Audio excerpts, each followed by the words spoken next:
Hey, I'd like to welcome you to another episode of Mission Matters. My name is Adam Torres, and if you'd like to apply to be a guest in the show, just head on over to missionmatters.com and click on Be Our Guest to apply. All right, so today I have Larry Galan on the line and Rollyn Reyes, and they are co-CEOs over at Energia. Larry and Rollyn, hey, welcome to the show. Thanks, Adam. Thanks for having us. Great to be here, Adam.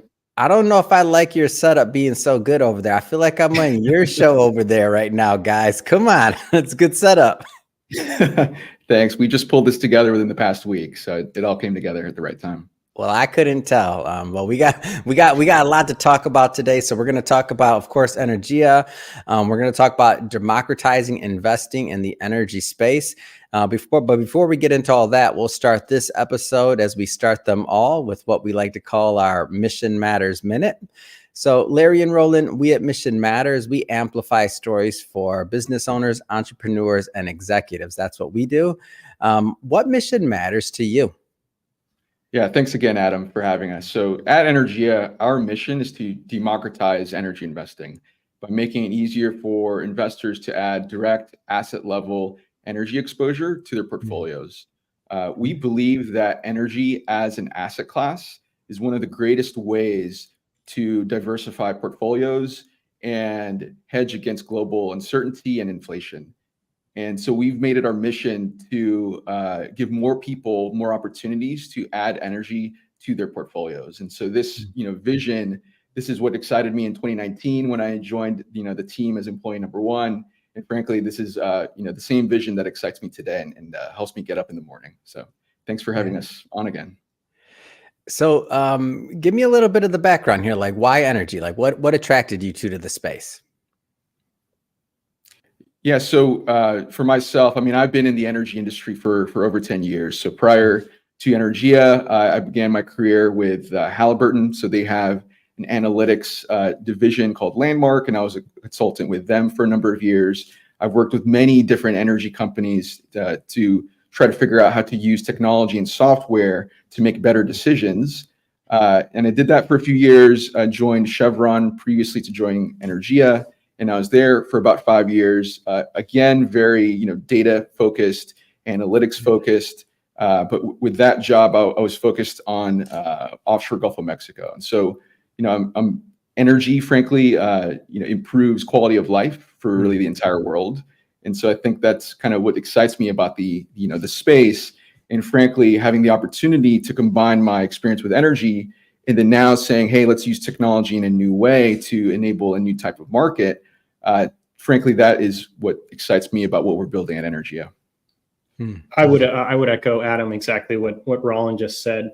I think why energy specifically is over the last 10, 15 years, you've seen democratization of assets, of people actually investing at an asset level in many other asset classes like artwork, farmland, the biggest being real estate.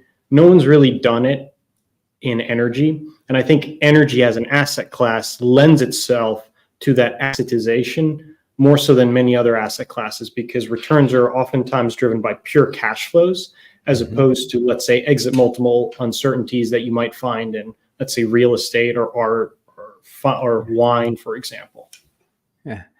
And I was thinking about that, exactly what you said as I was preparing for this. And for my long-term listeners, I was in finance almost 14 years. So in a lot of different sectors in finance. And I was thinking about it and I was like, like how come up to this point, you're right, there hasn't been that much direct access. Like, why do you guys think that was? Is there what have been the challenges? So I think it's a variety of different things, Adam. I think most foremost is that it's a very complex industry. Yeah. It's highly capital intensive. When you look at an oil and gas company's balance sheet, let's say, you've got undeveloped acreage, you've got infrastructure, you've got drilling activities, and then finally you have what we call PDPs, which are basically your proven developed producing reserves. And so managing that whole process is really complex. Rollyn was a petroleum engineer, and he would tell you that each one of those activities had its own engineering team, had its own finance team, had its own business development team.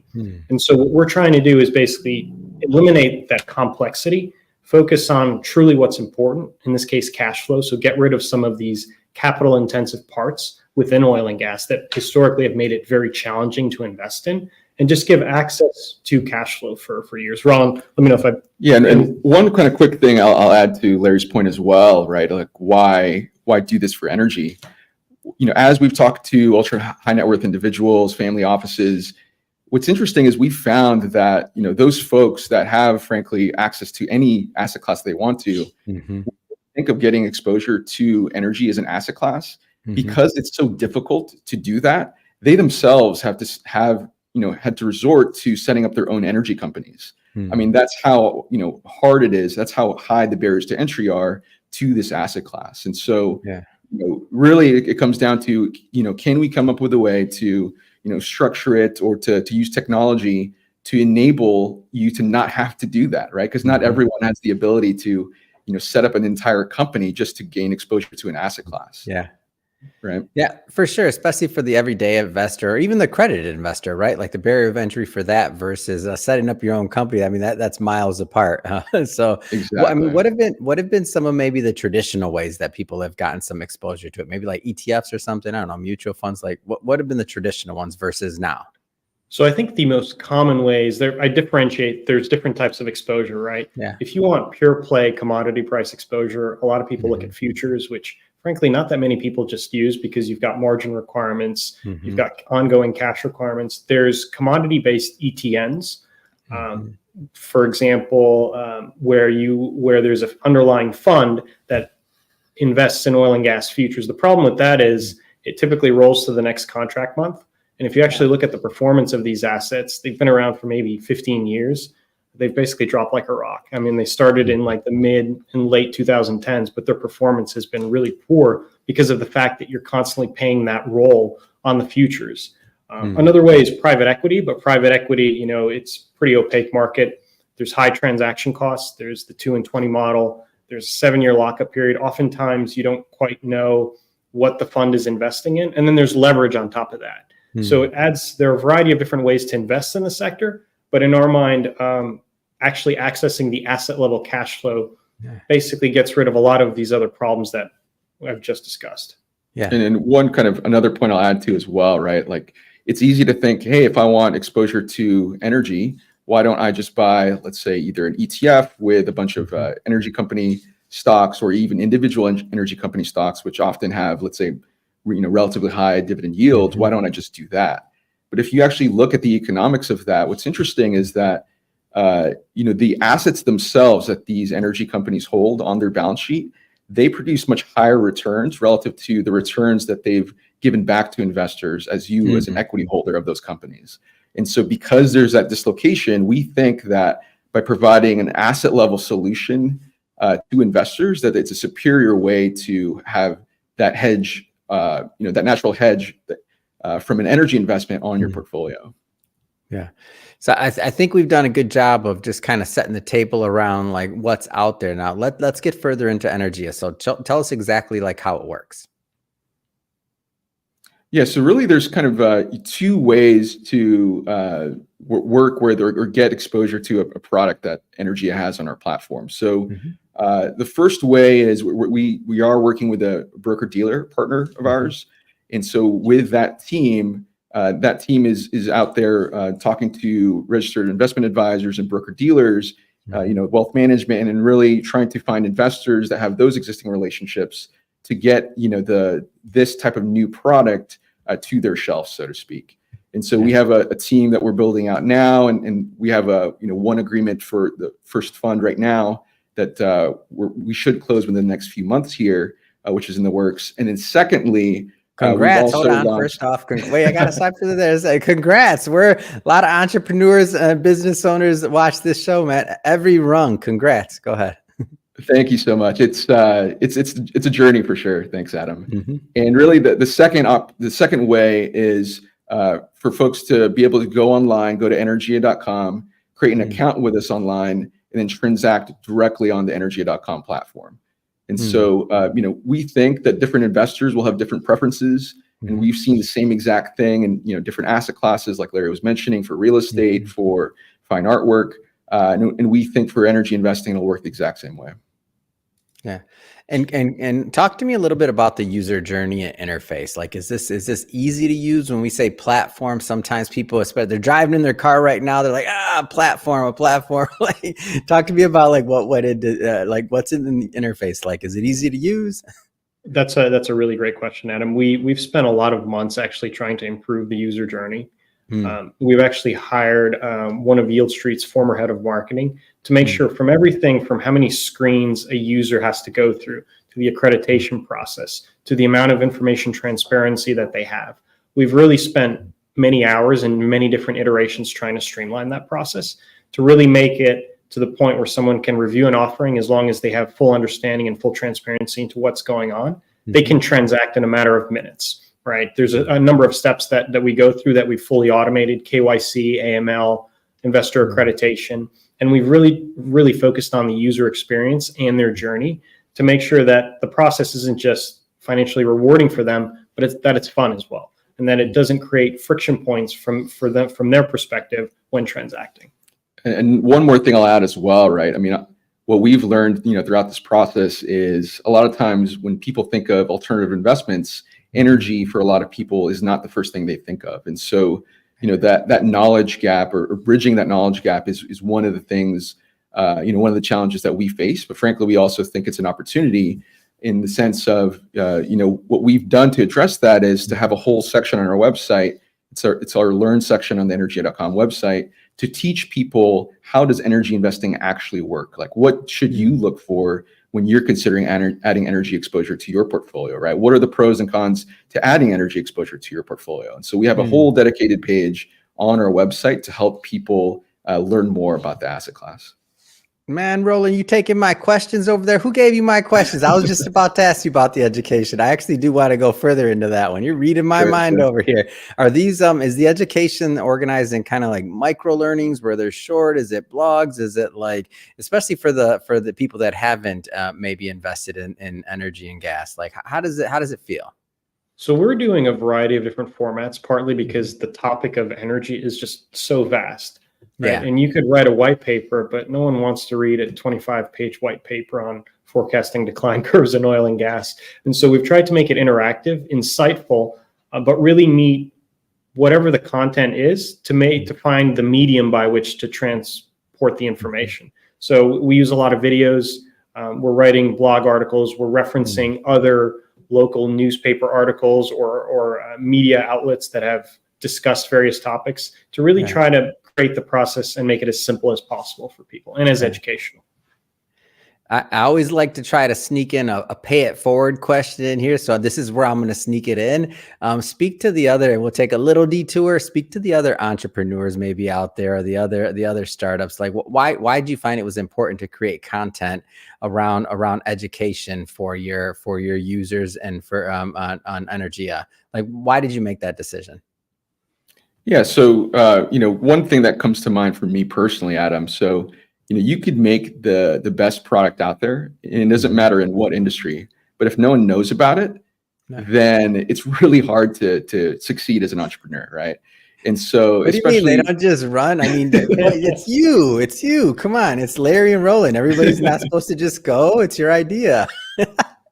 And so, being able to market yourself and being able to talk to people, and get your name out there, build the brand. I mean, that is so important, right? I mean, so many other companies, the brand itself is, what is it special about that company, right? And so, but yeah, in terms of, being able to put your product out there, put your face out there, I think it's just, about being persistent with that, right? And so in terms of advice for other entrepreneurs and how they think about, putting their brand out there, I think, it's all stops go essentially with that. Well, one thing I might add, Adam, is you as an entrepreneur, you always have some vision of what your product looks like in front of people. But an average person might have an entirely different vision of that same product. And I think a big lesson for both of us has been to delegate and try to speak to as many people as possible. Hire, let's say, a UX UI company that does this for a living and is able to find and optimize the best way to transmit your message. Because I might be very passionate about making a particular point, but there might be a better way to present that same view in a different way. And oftentimes, hiring a UX UI engineer is hugely value add for first time startup entrepreneurs that are, let's say, operating in the software industries. Yeah. Well, thank you for that. Like, we're huge on brand and also on creating content and also telling the stories, like the story behind the brand and why it's created. And I just feel like nowadays, I mean, large companies to small, having that connection, like that source of connection to something, whether it's the first time you're watching something or you have a contact with the company, sometimes it's that contact versus even a person now. I mean, obviously person's great, but many times you're finding content online, you're stumbling across something, you're reading it. It could be watching an interview like this. That may be the way that many people will be introduced to Energia the first time.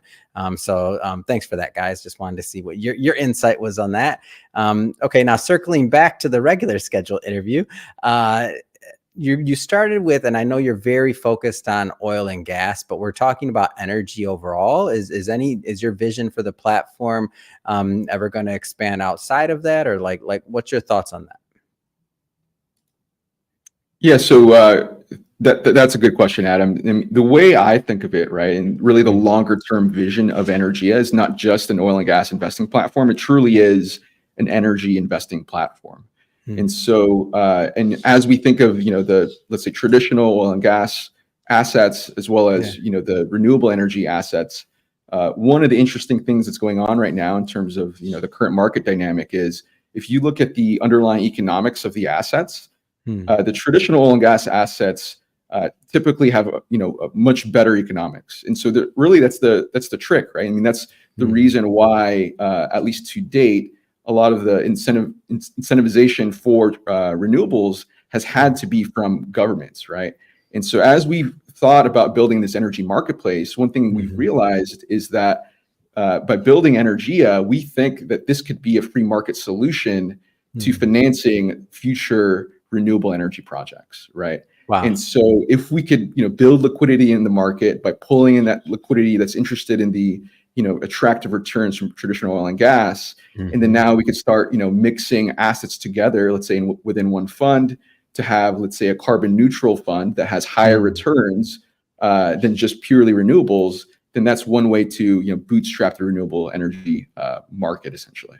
So I don't know if Larry, if you have other thoughts on that too. Completely agree with what Rollyn just said. I think the largest pool of available capital right now, Adam, as you know, is private wealth managers, right? They manage something like $100 trillion in assets, just an enormous number. But when you actually look at it's a big number.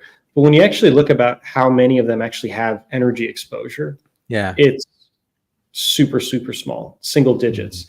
And I think part of that is because energy doesn't exist in the public consciousness as an asset class. To give you an example, we were doing a little bit of ad testing for our own business to determine, well, how many people on a monthly basis search for the term energy investing on Google? And we were taking bets about, well, is it going to be 10,000, 100,000? We were shocked to figure out it was something like 1,300 people search for it on a monthly basis. It doesn't exist in people's mind of what. That's really low. That's really low. I would have thought otherwise. Right? When you think about how big the industry is, right? 100%. And so to Rollyn's point, we're trying to create a free market solution. Wow. Currently, oil and gas offers the best form of returns and the best forms of economics.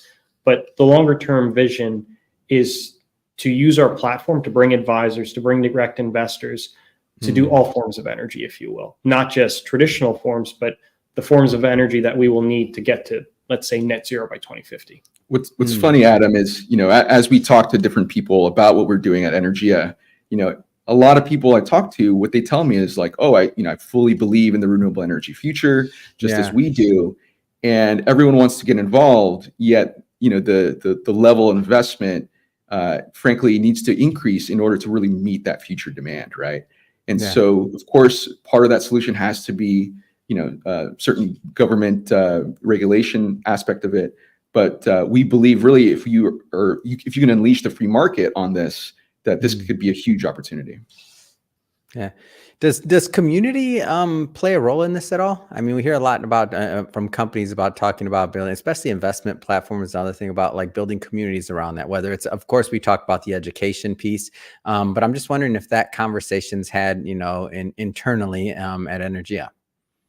I mean, we're always trying to build a community, if you will. We Yeah. use our content to educate people, but at the same time, we use things like LinkedIn, Twitter, and Facebook to spread our message around. We're still, I would say, in the early stages of that, but Yeah. certainly that's where you want to get to. You want to have a community of people that believe in your product, that basically become your evangelists, and that you as a business can help you grow. And that's really at the forefront of what we're trying to do every day. Yeah.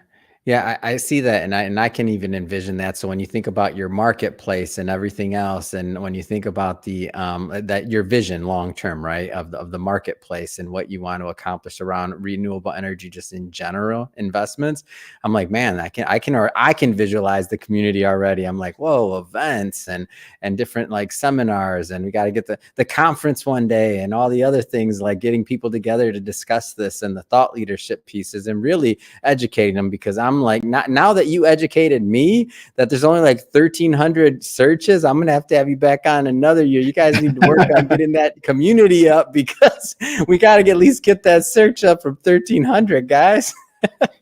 Well, we'd love to be back on it. Yeah. Well, that being said, what's next? I mean, you got a lot going on. You mentioned the fund. You mentioned obviously the platform where you're at. What's next? I mean, what's next for you? What's next for the company?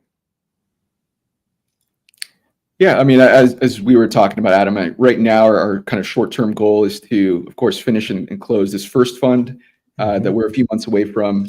And then from there, really fund number 2, fund number 3, I know we were talking about, this future vision of having renewable energy and having that as part of the marketplace as well. But, we're kind of in the early stages of making that happen, actually. And so one of the investors in our company, for example, is an executive at a renewable energy company.